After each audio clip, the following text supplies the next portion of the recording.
sometimes we use words and phrases, right? Sometimes we say things, and what we don't know is the implications of those phrases that we use.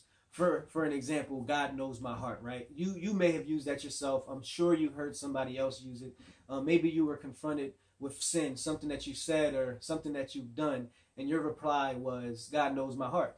But the problem is the implications of God knowing your heart, right? The Bible says our hearts are deceitfully wicked above all things. It says, who can know it, right? Well, God knows it, right?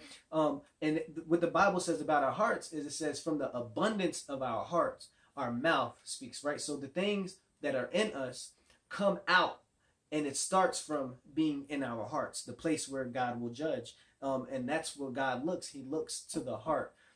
Jesus said that if you look at a woman with lust, you've committed adultery. So you didn't even have to act on it. The fact that it was in your heart, you're going to be judged by the very fact. If you look to your brother and you have hatred for your brother, you've committed murder in the eyes of God.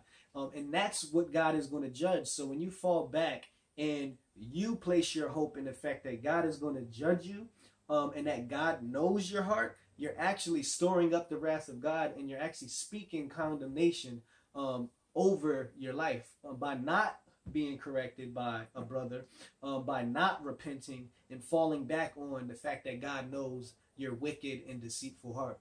As long as I'm alive, I want to share in God's heart.